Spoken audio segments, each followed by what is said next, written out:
1812. Chapter I. Napoleon began the war with Russia because he could not resist going to Dresden. Could not help having his head turned by the homage he received. Could not help donning a Polish uniform and yielding to the stimulating influence of a June morning, and could not refrain from bursts of anger in the presence of Kurakin and then of Balashev. Alexander refused negotiations because he felt himself to be personally insulted. Barclay de Tolly tried to command the army in the best way, because he wished to fulfill his duty and earn fame as a great commander. Rostov charged the French because he could not restrain his wish for a gallop across a level field.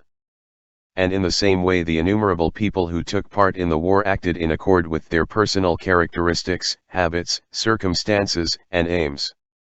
They were moved by fear or vanity, rejoiced or were indignant, reasoned, imagining that they knew what they were doing and did it of their own free will, but they all were involuntary tools of history, carrying on a work concealed from them but comprehensible to us. Such is the inevitable fate of men.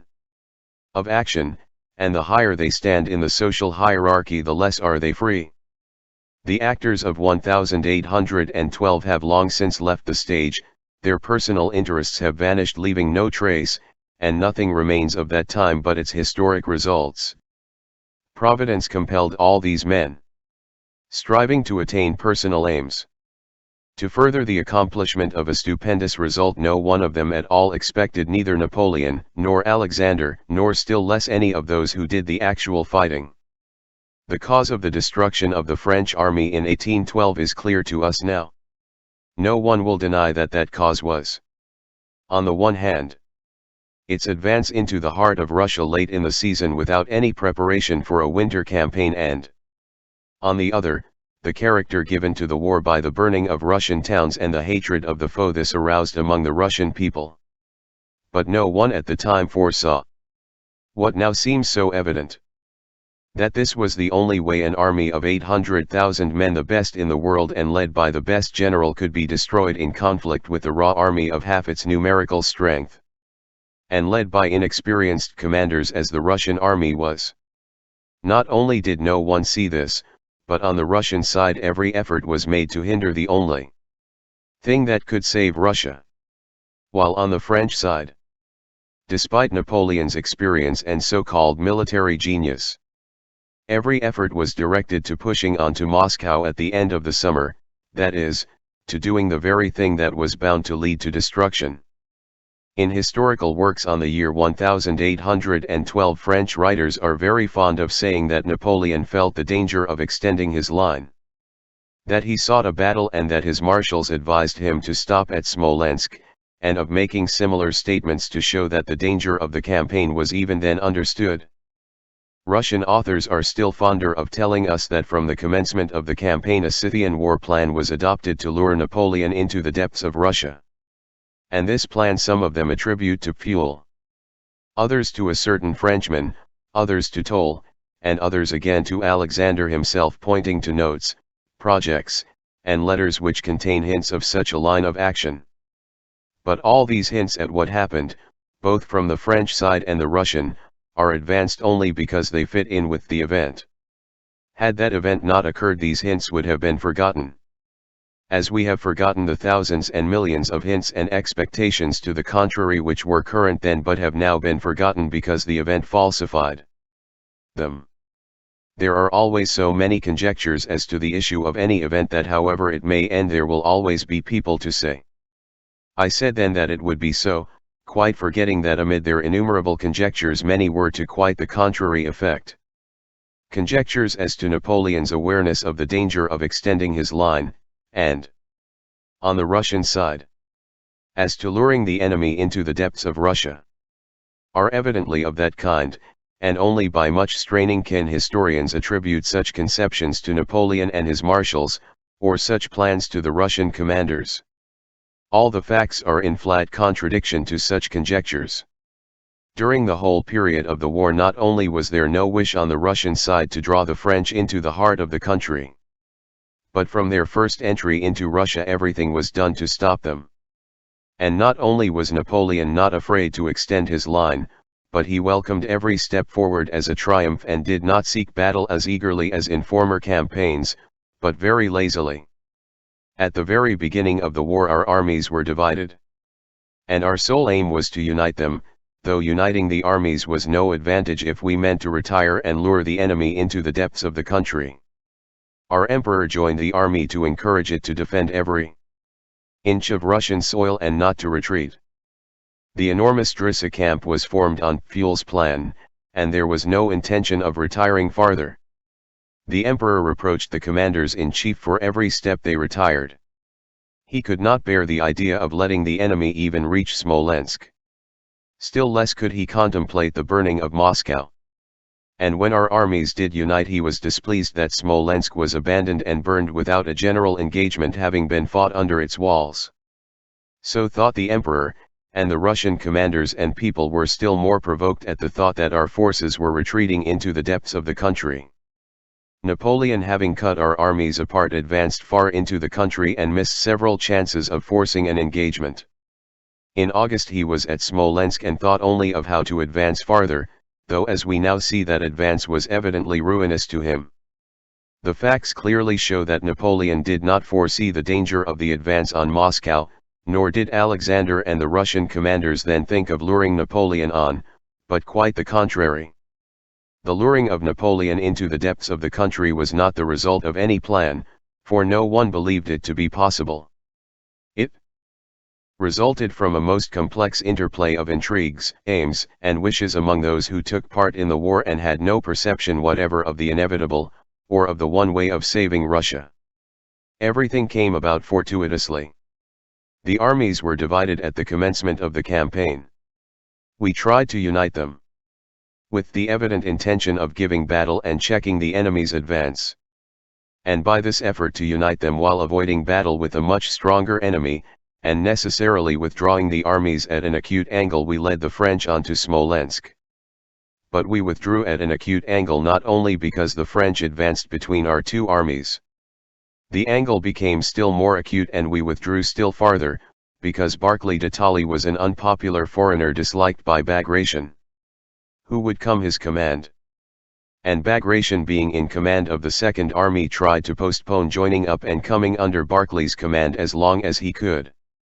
Bagration was slow in effecting the junction, though that was the chief aim of all at headquarters because, as he alleged, he exposed his army to danger on this march. And it was best for him to retire more to the left and more to the south, worrying the enemy from flank and rear and securing from the Ukraine recruits for his army. And it looks as if he planned this in order not to come under the command of the detested foreigner Barclay, whose rank was inferior to his own.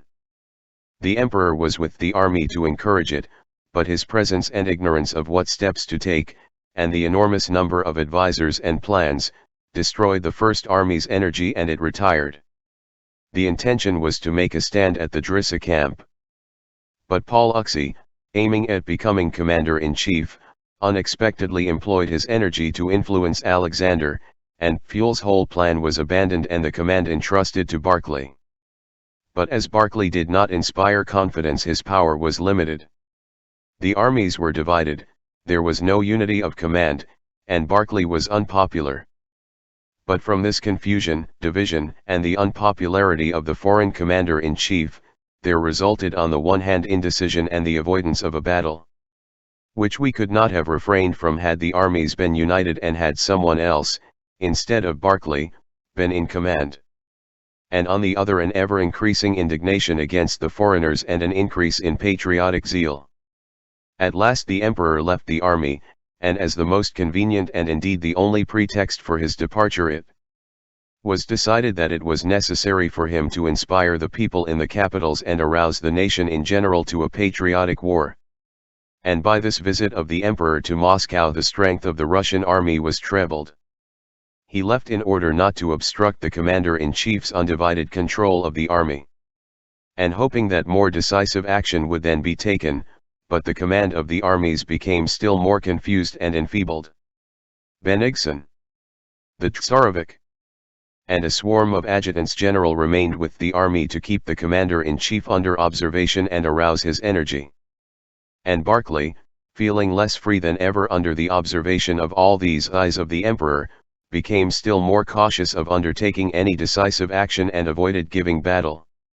Barclay stood for caution. The Tsarevic hinted at treachery and demanded a general engagement.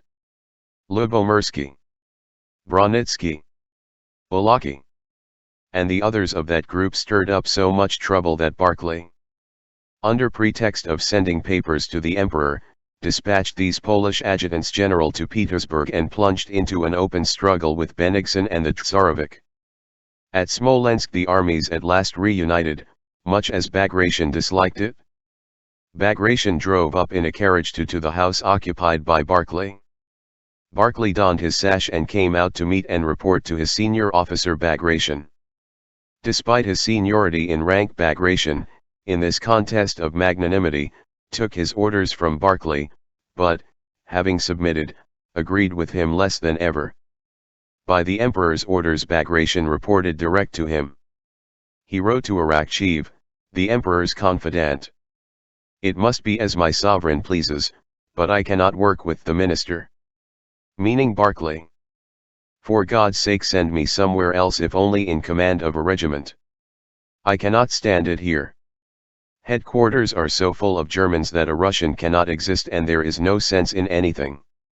I thought I was really serving my sovereign and the fatherland, but it turns out that I am serving Barclay. I confess I do not want to." The swarm of Bronitskys and Winsingerodes and their like still further embittered the relations between the commanders-in-chief, and even less unity resulted. Preparations were made to fight the French before Smolensk. A general was sent to survey the position. This general, hating Barclay, rode to visit a friend of his own, a corps commander, and, having spent the day with him, returned to Barclay and condemned, as unsuitable from every point of view, the battleground he had not seen. While disputes and intrigues were going on about the future field of battle, and while we were looking for the French, having lost touch with them, the French stumbled upon Neverovsky's division and reached the walls of Smolensk. It was necessary to fight an unexpected battle at Smolensk to save our lines of communication. The battle was fought and thousands were killed on both sides.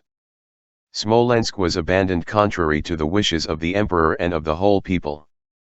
But Smolensk was burned by its own inhabitants who had been misled by their governor. And these ruined inhabitants, setting an example to other Russians, went to Moscow thinking only of their own losses but kindling hatred of the foe. Napoleon advanced farther and we retired, thus arriving at the very result which caused his destruction.